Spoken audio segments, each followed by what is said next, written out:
পুলিশের কোনো পরিবর্তনই হয়নি। রাজনৈতিক যে কাঠামোটা এটাকে একেবারে পুরোপুরি ধ্বংস করে ফেলা হয়েছে। রাতারাতি আমরা সবকিছুকে বদলে ফেলতে পারবো না।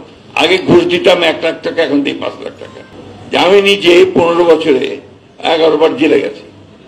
আমি এই জন্য কথা বলছি যে 11 বার জেলে গিয়ে সেখানে কয়েক মাসের জেলে থাকলে সেই অবস্থাটা রাজনীতির কিভাবে দাঁড়ায় আমার দলের ক্ষেত্রে, আমার কর্মীদের ক্ষেত্রে, সেটা আপনারা খুব ভালো করে বোঝেন। 60 লক্ষ মানুষের বিরুদ্ধে মিথ্যা মামলা, কমপ্লিটলি 60 লক্ষকে বিশ্বাস করতে চায় না। এবং এই মানুষগুলোকে প্রতিদিন আপনার কাট করা গিয়ে দাঁড়াতে হয়, জামিন নিতে হয়, একটা আলাদা একটা ব্যাপার আছে এইখানে।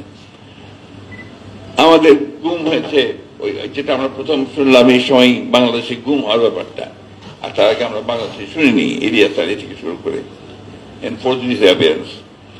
এই অবস্থাগুলো চলে বাংলাদেশের রাজনৈতিক যে কাঠামোটা এটাকে একেবারে পুরোপুরি ধ্বংস করে ফেলা হয়েছে।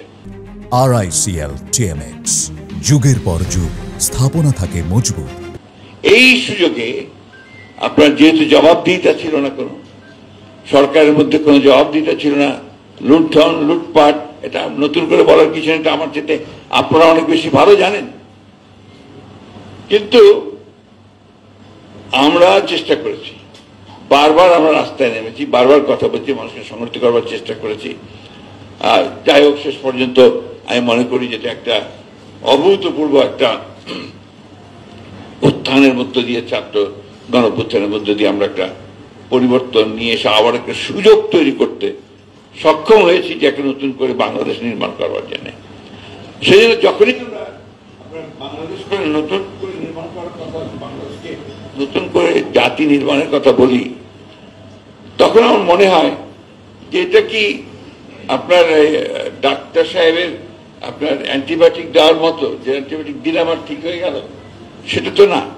যেটা উনি বলছেন মিথস্ক্রিয়ার মধ্যে দিয়ে একটা পুরোপুরি সবকিছুর মধ্যে দিয়ে আপনার একটা জিনিস বেরিয়ে আসে। এই জন্যে আমাদের, আমি মনে করি হতাশ হওয়ার খুব বেশি কারণ নেই।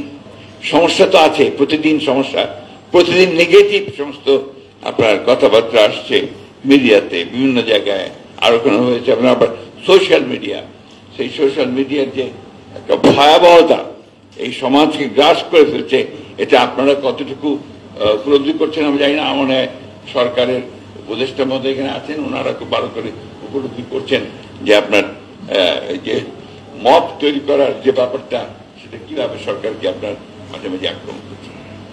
শাসনের ক্ষেত্রে যেটা বলা হয়েছে, মনে হয় আপনার গভর্নেন্স আসলে এখন সেক্রেটারিয়েটে কিছুটা থাকতে পারে, বাইরে গভর্নেন্স বলতে খুব বেশি কিছু নাই, চলছে।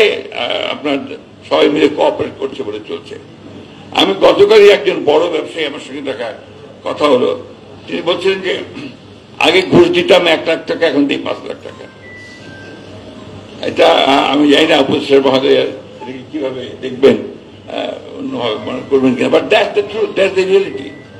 পুলিশের কোনো পরিবর্তনই হয়নি, বরঞ্চ তারা আরো সুযোগ নিয়ে, যে একবার বলে যে মিলিটারির কাছে যাও, আরেকবার বলে যে কোর্টে যাও, এভাবে পুলিশ তার দায়িত্ব এড়িয়ে চলার চেষ্টা করছে। কারণ তারা তো আসলে কনফিডেন্সই নেই। পুলিশ তো সেই পুলিশ না যে আপনার কনফিডেন্স নিয়ে কাজ করতে পারে, কারণ তারা তো আপনার ওই বিগত সরকারের সেই সমস্ত অপকর্মগুলোর সঙ্গে জড়িত ছিল।